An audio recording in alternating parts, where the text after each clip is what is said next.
Hello everyone, welcome to our channel Degree Master for BCom and BBA. This is Uma Mahesh. In this video, I am going to explain a sum related to partnership accounting. So, last video లో మనం partnership accounting సంబంధించిన concept అయితే చూసాం. ఇప్పుడు దానికి related problem ని ఒకసారి discuss చేద్దాం. సో ఈ question completely admission of a partner కి సంబంధించింది. So let's solve the problem. So first one. So question చూద్దాం. A and B are partners sharing profits and losses in the ratio 5:3. So A and B partners వాళ్ళు profits and losses ని 5:3 రేషియోలో share చేసుకుంటున్నారు. So వాళ్ళకి సంబంధించిన balance sheet ఇచ్చాడు. The given liabilities creditors, bills payable and capitals. Assets వచ్చి machinery, stock, debtors and cash in hand. So ఇవి వాళ్ళకి సంబంధించిన balance sheet. So on the about date అంటే 31st December 2014 they decided to admit C into the firm. అంటే admission of a partner జరుగుతుంది. So సిని partnership firm లో తీసుకుందాం అనుకుంటున్నారు. C will bring 90,000 as capital and 24,000 as goodwill. C వచ్చేటప్పుడు capital కింద 90,000 తీసుకొస్తున్నాడు, అలాగే గుడ్ విల్ కింద 24,000 తీసుకొస్తున్నాడు ఫర్ 1/4 షేర్. ఈ క్వశ్చన్ లో new profit sharing ratio direct గా ఇవ్వలేదు, 1/4 షేర్ అని ఇచ్చారు. సో సికి ఎంత షేర్ ఇస్తున్నామో చెప్పాడు. సో దాన్ని బట్టి టోటల్ 1 అనుకుంటే సి షేర్ ని మనం అందులోంచి డిడక్ట్ చేస్తే 1 - 1/4 రిమైనింగ్ 3/4 షేర్ ని ఏ అండ్ బి షేర్ చేసుకుంటారు, రైట్? సో దీన్ని బట్టి మనం new profit sharing ratio find out చేయొచ్చు. నెక్స్ట్, సో సెకండ్ పాయింట్ చూద్దాం. Machinery to be valued at 1,50,000, stock 1 lakh and provision for bad debts of 10,000 is to be created. So ఇక్కడ assets and liabilities revalue అయ్యాయి. So దీనికి సంబంధించిన accounting treatment మనం revaluation account లో చేస్తాం. So ఒకసారి చూడండి. సో మెషినరీ ఓల్డ్ వాల్యూ 1,20,000 ఉంటే ఇప్పుడు 1,50,000 కి రీవాల్యూ అయింది. అలాగే స్టాక్ ఓల్డ్ వాల్యూ 80,000 ఉంటే ఇప్పుడు 1 lakh కి రీవాల్యూ అయింది. Next, provision for bad and doubtful debts to be created for 10,000. So debtors మీద ప్రొవిజన్ క్రియేట్ చేయమంటున్నాడు 10,000 కి. అంటే ఇక్కడ మళ్ళీ లయబిలిటీ కూడా రీవాల్యూ అవుతుంది, right? So this is the question regarding admission of a partner. So దీనికి మనకి prepare revaluation account, partners capitals account and balance sheet అని క్వశ్చన్ లో అడుగుతాడు. Let's solve the problem. So first revaluation account చూద్దాం. So revaluation account కి సంబంధించిన points ఏవైతే ఉన్నాయో దాన్ని ఫస్ట్ మార్క్ చేసుకుందాం. సో మనకి సెకండ్ పాయింట్ మాత్రమే రీవాల్యుయేషన్ కి సంబంధించింది, ఎందుకంటే అసెట్స్ అండ్ లయబిలిటీస్ ఎక్కడైతే రీవాల్యూ అవుతాయో అదే మనకి రీవాల్యుయేషన్ అకౌంట్ కి సంబంధించిన ఏరియా. Let's see. First machinery is to be revalued. So machinery revalue అయింది కాబట్టి దాని నంబర్ 2 దాన్ని మార్క్ చేసుకుంటున్నాను. అలాగే స్టాక్ కూడా రీవాల్యూ అయింది, అది కూడా నంబర్ 2. ఇక్కడ ఒకే పాయింట్ లో ఇస్తాడు, కానీ కొన్ని క్వశ్చన్స్ లో సెపరేట్ పాయింట్స్ ఇస్తాడు. అప్పుడు మనం దాన్ని మార్క్ చేసుకుంటే అక్కడ అడ్జస్ట్మెంట్ ఉందని మనకి తెలుస్తుంది. ప్రొవిజన్ ఫర్ బ్యాడ్ డెట్స్ 10,000 అంటున్నాడు. సో డేటాస్ మీద ప్రొవిజన్ కాబట్టి డేటాస్ కి నేను అడ్జస్ట్మెంట్ చూపిస్తున్నాను. సో ఇలా అడ్జస్ట్మెంట్ ఉంటే ఇలా నంబర్ రాసుకోవడం వల్ల అడ్వాంటేజ్ ఏంటి అని అంటే, న్యూ బ్యాలెన్స్ షీట్ ప్రిపేర్ చేసేటప్పుడు ఈ వాల్యూస్ ని మనం సేమ్ గా రాయకుండా రీవాల్యూ అయిన వాల్యూస్ కి మనం చూపించగలుగుతాం. అది మనకి గుర్తుంటది కాబట్టి మనం ఇలా రాసుకుంటున్నాం. Let's solve the problem. So first revaluation account ఎలా ప్రిపేర్ చేస్తారో చూద్దాం. సో రీవాల్యుయేషన్ సంబంధించిన points completely assets and liabilities సంబంధించినవి అయి ఉంటాయి. సో మనం ఆల్రెడీ అసెట్స్ ని లయబిలిటీస్ ని మార్క్ చేసుకున్నాం. సో మార్క్ చేసిన వాటికి మనం రీవాల్యుయేషన్ అకౌంట్ ప్రిపేర్ చేస్తాం. Let's do. First machinery to be valued at 1,50,000. ఎందుకంటే నేను మెషినరీ మార్క్ చేశాను. మెషినరీకి సంబంధించిన పాయింట్ ని చూద్దాం. సో మెషినరీ ఓల్డ్ వాల్యూ 1,20,000, ఇప్పుడు దాన్ని 1,50,000 కి రీవాల్యూ చేశారు, అంటే ఇంక్రీజ్ అయింది. సో మనం రీవాల్యుయేషన్ అకౌంట్ లో రాయాల్సింది ఎంత టోటల్ ఇంక్రీజ్ అయిందో అది మాత్రమే రాయాలి, right? So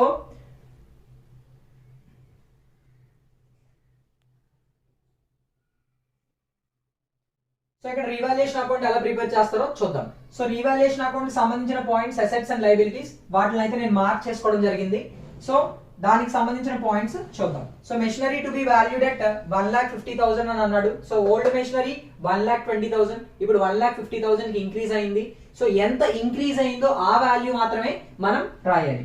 so asset increase అయితే రీవాల్యుయేషన్ అకౌంట్ క్రెడిట్ లో రాయమన్నాను, అసెట్ డిక్రీజ్ అయితే రీవాల్యుయేషన్ అకౌంట్ డెబిట్ లో రాయమన్నాను. సో దీనికి సంబంధించిన ఎంట్రీస్ కూడా నేను కాన్సెప్ట్ క్లాస్ లో చెప్పాను, ఒకసారి చూసుకోండి, రైట్? సో అసెట్ ఇంక్రీజ్ అవుతుంది కాబట్టి బై మెషినరీ ఎంత ఇంక్రీజ్ అవుతుంది అని అంటే 1,50,000 మైనస్ 1,20,000. సో ఇంక్రీజ్ అయిన వాల్యూ మాత్రమే మనం రాసుకోవాలి, 30,000. నెక్స్ట్ తర్వాత stock old value 80,000, new value 1 lakh. So stock అనేది కూడా అసెట్ కాబట్టి స్టాక్ మళ్ళీ అసెట్ ఇంక్రీజ్ అయింది బై స్టాక్. సో 1 lakh నుండి 80,000 నుంచి 1 lakh కి ఇంక్రీజ్ అయింది. సో మనకి 20,000 ఇంక్రీజ్. సో ఎంత అయితే ఇంక్రీజ్ అవుతుందో ఆ వాల్యూ మాత్రమే మనం రీవాల్యుయేషన్ అకౌంట్ లో చూపించుకుంటాం. Next provision for bad debts of 10,000 is to be created. So మనకి యూజువల్ గా ప్రొవిజన్ అనేది లయబిలిటీ కింద చూస్తాం. సో ప్రొవిజన్ ని క్రియేట్ చేయమంటున్నాడు కాబట్టి లయబిలిటీని ఇంక్రీజ్ చేయాలి. సో అసెట్ ఇంక్రీజ్ అయితే మనం రీవాల్యుయేషన్ అకౌంట్ క్రెడిట్ లో రాస్తాం, లయబిలిటీ ఇంక్రీజ్ అయితే మనం రీవాల్యుయేషన్ అకౌంట్ డెబిట్ లో రాస్తాం. So provision for bad debts. So provision for bad debts ఎంత చేయమన్నాడో క్లియర్ గా క్వశ్చన్ లో చెప్పేశాడు. ఇందులో ఒక్కొక్కసారి మనకి పర్సంటేజ్ ఇస్తాడు 10% అలా 5% అని. సో అప్పుడు మనం డెటార్స్ మీద ఆ ప్రొవిజన్ ని ఫైండ్ అవుట్ చేస్తాం. సో ఇక్కడ 10,000 డైరెక్ట్ గా అమౌంట్ ఇచ్చేసాడు కాబట్టి నేను అదే రాసేసుకుంటున్నాను. So this is regarding revaluation account points. So this is regarding revaluation account points. So revaluation profit loss ఒకసారి చెక్ చేద్దాం. So total revaluation account credit and revaluation account debit ఏది హైయెస్ట్ ఉందో చూడండి. So revaluation account credit highest 50,000. అదే నేను రెండు వైపులా రాస్తున్నాను బికాస్ హైయెస్ట్ బ్యాలెన్స్ ని మనం బోత్ సైడ్స్ రాసుకోవాలి. Next so credit side balance ఎక్కువ ఉంది, డెబిట్ సైడ్ బ్యాలెన్స్ తక్కువ ఉంది. సో మనకి ప్రాఫిట్ వస్తుంది 40,000. సో ఈ 40,000 ని ఓల్డ్ పార్ట్నర్స్ కి మనం షేర్ చేస్తాం.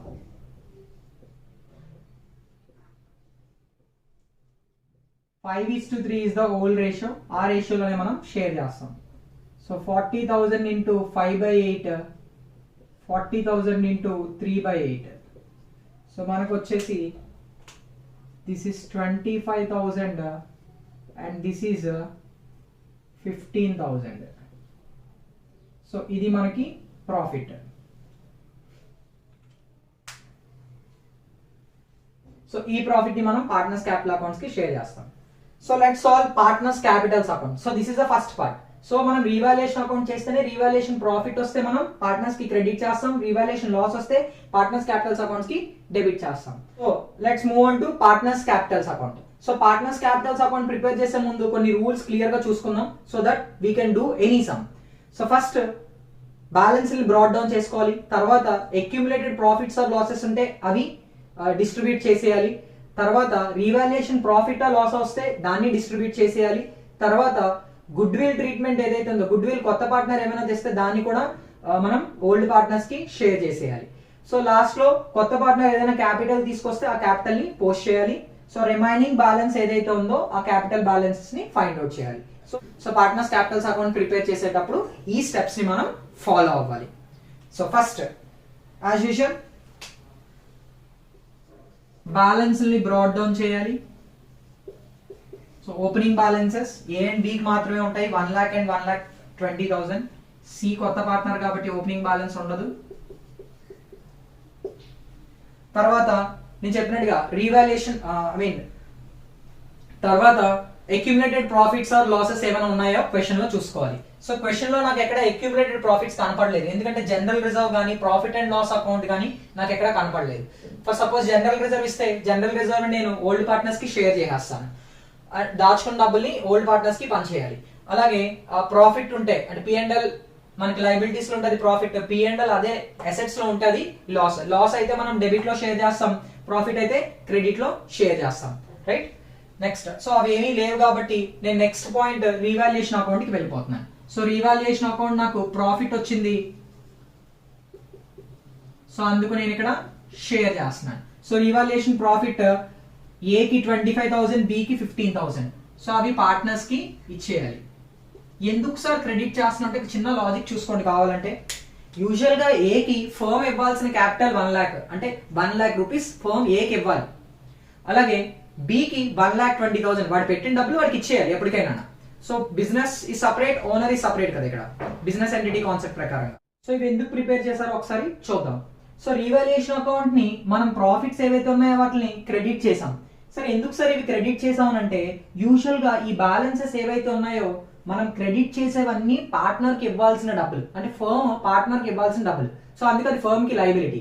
సో యూజువల్ గా లయబిలిటీస్ కి క్రెడిట్ బ్యాలెన్స్ ఉంటుంది, మనం అందుకే వీటిని క్రెడిట్ చేస్తూ ఉంటాం. సో లయబిలిటీ పెరుగుతుంది. ఇంతకు ముందు ఏ కి 1 lakh ఇవ్వాలి, ఇప్పుడు ప్రాఫిట్ రీవాల్యుయేషన్ వల్ల అసెట్స్ అండ్ లైబిలిటీస్ రీవాల్యూ చేయడం వల్ల ఇంకొక 25,000 ప్రాఫిట్ వచ్చింది తనకి. సో ఆ డబ్బులు కూడా తనకి ఇవ్వాలి. అంటే ఇప్పుడు ఫర్మ్ కి లైబిలిటీ పెరిగింది. అలాగే బికి 1,20,000 తన క్యాపిటల్ ఇవ్వాలి. దాంతో పాటు రీవాల్యుయేషన్ లో వచ్చిన ప్రాఫిట్ 15,000 ఇవ్వాలి. సో అప్పటి వరకు జరుగుతున్న సి అడ్మిట్ అవుతున్నంత వరకు జరుగుతున్న ఏవైతే బిజినెస్ ఉందో దానికి సంబంధించిన ప్రాఫిట్స్ అండ్ లాసెస్ ని ఓల్డ్ పార్ట్నర్స్ కి మనం క్రెడిట్ చేసేస్తాం. అలా క్రెడిట్ చేసి అప్పుడు వాళ్ళ క్యాపిటల్ ని వాల్యూ చేస్తాం. దానికోసం మనం పార్ట్నర్స్ క్యాపిటల్స్ అకౌంట్ అనేది ప్రిపేర్ చేస్తాం. సో ఆ బ్యాలెన్సెస్ ఏవైతే ఉన్నాయో అవి మనం మళ్ళీ న్యూ బ్యాలెన్స్ షీట్ లో పోస్ట్ చేస్తాం. So this is the second point. So first మనం బ్యాలెన్స్ బ్రాట్ డౌన్ చేస్తాం. తర్వాత రీవాల్యుయేషన్ అకౌంట్ ప్రాఫిట్స్ ఏమైనా ఉంటే అవి షేర్ చేస్తాం. అక్యుములేటెడ్ ప్రాఫిట్స్ ఆర్ లాసెస్ ఉంటే అవి షేర్ చేస్తాం. కానీ ఈ క్వశ్చన్ లో ఇవ్వలేదు, అందుకు చేయలేదు. నెక్స్ట్ తర్వాత point good will valuation. So ఇక్కడ క్వశ్చన్ లో గుడ్ విల్ క్లియర్ గా చెప్పాడు. సో ఇక్కడ క్వశ్చన్ లో గుడ్ విల్ 24,000 ఇచ్చాడు, సి తీసుకొస్తున్నాడు. ఆ సి తీసుకొచ్చిన గుడ్ విల్ ని క్వశ్చన్ లో ఏమీ మెన్షన్ చేయలేదు కాబట్టి డైరెక్ట్ గా డిస్ట్రిబ్యూట్ చేస్తాం 24,000 ని. ఓల్డ్ రేషియోలో కాకుండా సాక్రిఫైసింగ్ రేషియోలో. ఇక్కడ సాక్రిఫైసింగ్ రేషియో ఇవ్వలేదు కాబట్టి ఓల్డ్ రేషియోనే సాక్రిఫైసింగ్ రేషియో కింద ఎస్యూమ్ చేసుకోవచ్చు. సో నేను మీ కింద చెప్పిన ఆర్డర్ లో ఫస్ట్ బ్యాలెన్స్ బ్రాట్ డౌన్ చేస్తాం, తర్వాత అక్యుములేటెడ్ ప్రాఫిట్స్ అండ్ లాసెస్ ని పోస్ట్ చేస్తాం, అది డిస్ట్రిబ్యూట్ చేస్తాం. అలాగే తర్వాత రీవాల్యుయేషన్ ప్రాఫిట్ లాస్ ని డిస్ట్రిబ్యూట్ చేస్తాం. తర్వాత goodwill treatment. So goodwill treatment సంబంధించిన పాయింట్ క్వశ్చన్ లో చూద్దాం. సో గుడ్ విల్ మనకి 24,000 ఇచ్చాడు, C brings 24,000 as goodwill. So ఇక్కడ డైరెక్ట్ గా సి తెచ్చిన గుడ్ విల్ ని ఏ అండ్ బి కి నేను డిస్ట్రిబ్యూట్ చేస్తున్నాను. So by goodwill. So good will 24,000 లో మనం క్యాలిక్యులేట్ చేసుకుంటే 24,000 into 5/8. So 8 1s 8 3s. So 3 into 5 15,000. So ఏకి వెళ్ళాల్సిన అమౌంట్ 15,000. సో 24,000 లో రిమైనింగ్ పార్ట్ 9,000. సో ఇది బికి వెళ్తుంది 3/8 part. So this is regarding good will. తర్వాత పాయింట్ వచ్చి కొత్త పార్ట్నర్ ఏమైనా క్యాష్ తీసుకొచ్చిన క్యాపిటల్ ద్వారా ఆ క్యాపిటల్ ని మనం రికార్డ్ చేసుకుంటాం. సో బై క్యాష్ అకౌంట్ ఎంత తీసుకొస్తున్నాడు 90,000 as క్యాపిటల్. చూడండి సి తీసుకొచ్చిన 90,000 క్యాపిటల్ నేను పోస్ట్ చేశాను. That's it. సో దీని ఇంకా రీవాల్యుయేషన్ సంబంధించిన పాయింట్స్ అవన్నీ రికార్డ్ చేస్తాం. అలాగే ఆ పార్ట్నర్స్ కి డిస్ట్రిబ్యూట్ చేయాల్సినవన్నీ డిస్ట్రిబ్యూట్ చేస్తాం. సో ఇప్పుడు పార్ట్నర్స్ క్యాపిటల్స్ అకౌంట్స్ ని క్లోజ్ చేద్దాం. సో ఎందుకంటే ఏ పాయింట్ పార్ట్నర్స్ క్యాపిటల్ అకౌంట్ సంబంధించిన అదర్ పాయింట్స్ ఏమి క్వశ్చన్ లో మనకి లేవు. Let's solve. So A capital account total 1,40,000, B capital account total 1,35 plus 9 1,44. So C capital 90,000. So credit side totals ఎక్కువ ఉన్నాయి, డెబిట్ సైడ్ టోటల్స్ ఏమీ లేవు. సో క్రెడిట్ సైడ్ టోటల్స్ లే హైయెస్ట్ టోటల్స్ కాబట్టి అవి నేను డెబిట్ సైడ్ రాసుకుంటున్నాను. So 1,40,000 and B balance is 1,44 and C is 90,000. So there are no losses ఏమి లేవు, అలాగే డెబిట్ సైడ్ పోస్టింగ్స్ ఏమి లేవు కాబట్టి the same balances will be written as carried down balances. So balance carried down 1,40,000, losses ఏమి లేవు. So direct గా the things whatever amounts we have, the same amounts we are writing as balances, right? So this is partners capitals account. So we need to post all these balance carried down balances to the new balance sheet. So let's see how to prepare new balance sheet. So new balance sheet prepare చేయాలంటే మనం old balance sheet ని తీసుకొని మనం new balance sheet ని prepare చేసుకుంటాం. ఒకసారి old balance sheet చూద్దాం. So old balance sheet లో creditors, bills payable and Capitals. In case మనకి రిజర్వ్స్ ఇచ్చుంటే రిజర్వ్స్ మనం పార్ట్నర్స్ కి డిస్ట్రిబ్యూట్ చేసేస్తాం, షేర్ చేసేస్తాం. సో మళ్ళీ రిజర్వ్స్ న్యూ బ్యాలెన్స్ షీట్ లో రాదు, ఎందుకంటే అవి డిస్ట్రిబ్యూట్ చేస్తాం. అలాగే any accumulated profits are losses in case balance sheet లో ఇస్తే, అంటే జనరల్ రిజర్వ్ కానీ లేకపోతే ప్రాఫిట్ అండ్ లాస్ అకౌంట్ కానీ అదే mean profit or loss whatever it may be. So profit and loss account liabilities లో ఇస్తే అది ప్రాఫిట్, అది మనం షేర్ చేస్తాం. సో మళ్ళీ మనం న్యూ బ్యాలెన్స్ షీట్ లో రాయం. అలాగే profit and loss account assets లో ఇచ్చాడు అనుకోండి, సో దట్ ఈస్ లాస్. ఆ లాస్ ని కూడా డిస్ట్రిబ్యూట్ చేసేస్తాం పార్ట్నర్స్ క్యాపిటల్స్ అకౌంట్ లో, అది కూడా మనం న్యూ బ్యాలెన్స్ షీట్ లో రాసుకోం మళ్ళీ. సో మిగతా బ్యాలెన్సెస్ ఏవైనా ఉంటే, పేమెంట్స్ ఏమైనా ఉంటే, రీవాల్యూ అయిన వాల్యూస్ ఉంటే ఓన్లీ ఆ రీవాల్యూ అయిన వాల్యూస్ మాత్రమే మనం న్యూ బ్యాలెన్స్ షీట్ లో రాస్తాం. So let's see first liabilities లో ఏమున్నాయి, creditors and bills payable. So creditors మనం ఏమీ చేంజ్ అవ్వలేదు, అలాగే బిల్స్ పేయబుల్ కూడా ఏమీ చేంజ్ అవ్వలేదు. సో యాజ్ ఇట్ ఈస్ మనం రాసేద్దాం. క్రెడిటార్స్ 30,000 ఇచ్చాడు అండ్ బిల్స్ పేయబుల్ ఏమీ చేంజ్ అవ్వలేదు, రీవాల్యూ అవ్వలేదు. మీరు రీవాల్యుయేషన్ అకౌంట్ చూసుకుంటే సరిపోతుంది. సో అది అలాగే యాజ్ ఇట్ ఈస్ గా రాసేస్తున్నాను 30,000 రూపీస్.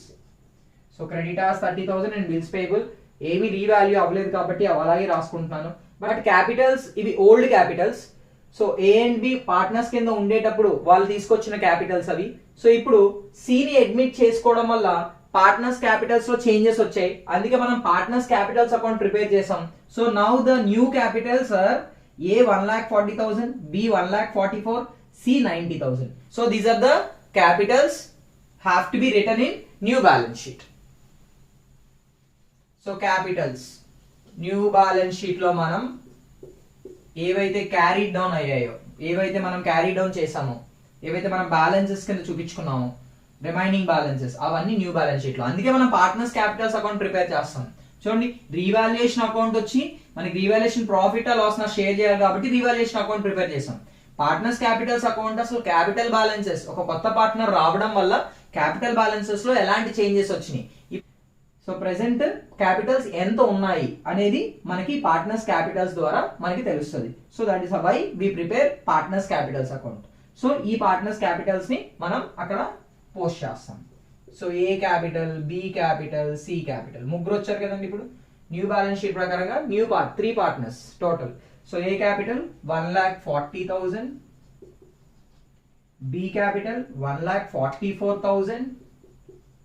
ఇంతకు ముందు వాళ్ళ క్యాపిటల్స్ డిఫరెంట్ గా ఉన్నాయి. A 1,00,000, B 1,20,000. ఇప్పుడు ఇంక్రీజ్ అయ్యింది సి రావడం వల్ల వాళ్ళ క్యాపిటల్స్ ఇంక్రీజ్ అయ్యాయి. ఎందుకంటే ఈ ప్రాఫిట్స్ ఏవైతే ఉన్నాయో గుడ్ విల్ కానీ, అంటే గుడ్ విల్ తీసుకొచ్చిన డబ్బుల్ని వాళ్ళు షేర్ చేసుకున్నారు, అలాగే రీవాల్యుయేషన్ ప్రాఫిట్ రావడం వల్ల వాళ్ళకి క్యాపిటల్ కి మళ్ళీ ఎక్స్ట్రా అమౌంట్ యాడ్ అయింది. సో ఇప్పుడు ఫర్మ్ వాళ్ళకి 1,40,000 ఇవ్వాలి, అలాగే బికి 1,44,000. అందుకే ఫర్మ్ కది liability, right.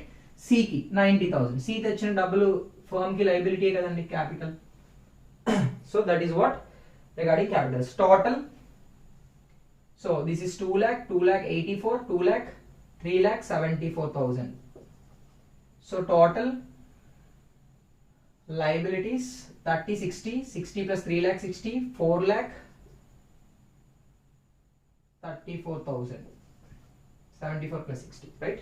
So this is how to this is the way how to post liabilities. So ivi manaki liabilities. So let's move on to asset side. So liabilities modu post chestam. Creditors as usual గా ఏమీ change అవ్వలేదు, bills payable change అవ్వలేదు, అలాగే post చేశాను. అలాగే Capitals మరి change అవుతాయి కదా, కొత్త పార్ట్నర్ వచ్చినప్పుడు ఖచ్చితంగా చేంజెస్ అనేవి జరుగుతాయి కాబట్టి అవి క్యాపిటల్ అకౌంట్స్ లో ఉంటాయి, అవి పోస్ట్ చేస్తాను. Next moving on to asset side. Assets చూడండి, మెషినరీ అడ్జస్ట్మెంట్ ఉంది అని అంటే డెఫినెట్ గా చేంజ్ అయ్యి ఉంది. ఎంత చేంజ్ అయింది? మెషినరీ 30,000 చేంజ్ అయింది. అంటే ఇప్పుడు ఓల్డ్ మెషినరీ 1,20,000, ఇప్పుడు 30,000 గెయిన్ అయింది కాబట్టి టోటల్ చూడండి క్వశ్చన్ లో ఇచ్చాడు machinery is to be revalued at 1,50,000. So machinery మనకి 1,50,000 ఇంక్రీజ్ అయింది. సో మెషినరీ ఎంతకి ఇంక్రీజ్ అయిందంటే 1,50,000కి, అంటే total 30,000 increase. Top of the 1,20,000. So 1,20,000 plus 30,000 increase. So that is 1,50,000. మీరు డైరెక్ట్ గా 1,50,000 రాసేయచ్చు, నో ప్రాబ్లం. నెక్స్ట్ మెషినరీ అయిపోయింది. నెక్స్ట్ స్టాక్ కూడా అడ్జస్ట్మెంట్ ఉంది, చేంజ్ అయింది. Stock 1,00,000, stock is valued at 1,00,000. చూడండి స్టాక్ మనం 20,000 పెంచినట్టు రాసుకున్నాం. సో 80,000 నుంచి 1,00,000 అయింది. సో స్టాక్ 1,00,000, స్టాక్ చేంజ్ అయింది, అందుకే రీవాల్యూడ్ వాల్యూ మాత్రమే రాస్తున్నాం. డెటార్స్ కూడా చేంజ్ అయింది, ఎందుకంటే ప్రొవిజన్ క్రియేట్ చేసాం. చూడండి provision for bad and doubtful debts. Debtors 70,000 అంటే మనకి రావాల్సింది రిసీవబుల్ 70,000, కానీ మనకి ఒక డౌట్ ఉంది బ్యాడ్ డెట్స్ నుంచి రాదేమో, అందుకని మనం ప్రొవిజన్ చేసుకున్నాం. అది మనం రాదు అని ప్రొవిజన్ చేసుకున్నాం. మనం అది వచ్చినప్పుడు అప్పుడు లాస్ కింద ట్రీట్ చేస్తాం, అప్పటి వరకు మనం దాన్ని లయబిలిటీ కింద ట్రీట్ చేస్తాం. సో మనకి ఒక అడ్జస్ట్మెంట్ క్లియర్ గా రాసుకునేటప్పుడు సో మనం డెటార్స్ లో నుంచి provision for bad and doubtful debts ని డిడక్ట్ చేసి రాస్తాం. That is the requirement according to the rules of balance sheet. Yes or no?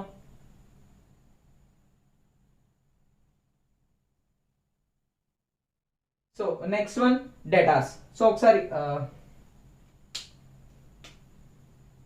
So next debtors. So debtors చూద్దాం. డెటార్స్ ప్రొవిజన్ ఉంది, debtors కి adjustment ఉంది.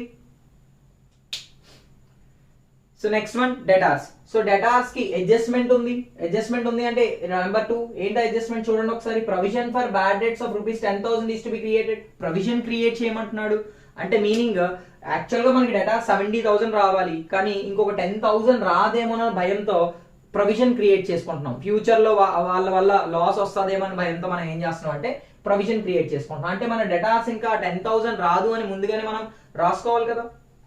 So 10,000 right. So next one debtors. So debtors కి కూడా adjustment ఉంది. So number 2. So చూడండి number 2 లో provision for bad debts 10,000 is to be created. అంటే లయబిలిటీ ఇంక్రీజ్ అవుతుంది, మనం ప్రొవిజన్ ని లయబిలిటీ కింద ట్రీట్ చేస్తాం.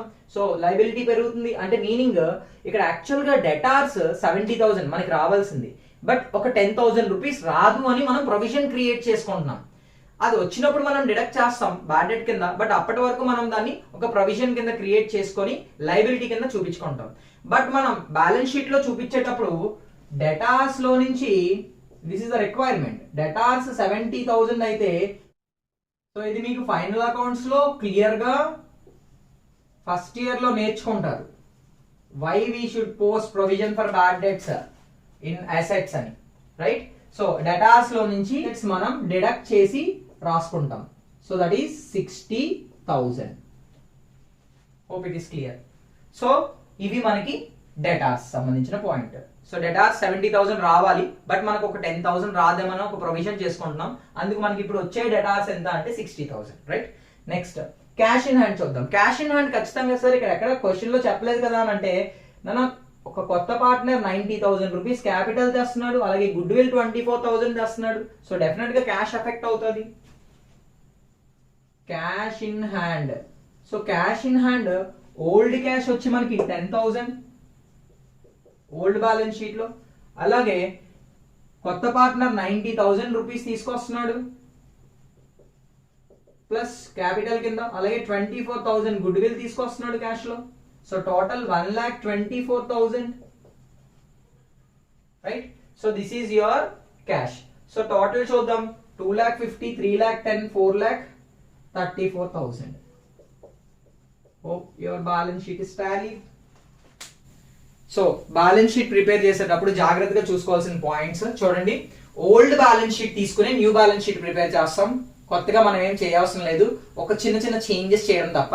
ఓల్డ్ బ్యాలెన్స్ షీట్ లో చూడండి liabilities, creditors, bills payable, Capitals ఇచ్చాడు, అవే రాసుకున్నాం. Creditors, bills payable and Capitals. In case ఏమైనా రిజర్వ్స్ ఇస్తే మాత్రం రిజర్వ్స్ మనం షేర్ చేస్తాం, అవి మళ్ళీ రాయకూడదు, గుర్తుపెట్టుకోండి. అలాగే P&L ఇచ్చినా మళ్ళీ రాయకూడదు. సో ఇవి 2 ఇచ్చాడు, అవే రాసేస్తాం. అలాగే క్యాపిటల్స్ చేంజ్ అవుతాయి, పార్ట్నర్స్ క్యాపిటల్స్ అకౌంట్ లో చూసుకోండి, అవి తీసుకెళ్ళి అక్కడ పోస్ట్ చేయండి, అయిపోయింది. అసెట్స్ లో ఏవైతే చేంజెస్ అయ్యాయో మనం ఆల్రెడీ మార్క్ చేసి పెట్టుకున్నాం, ఆ చేంజెస్ ఏవైతే ఉన్నాయో చూపించుకోండి.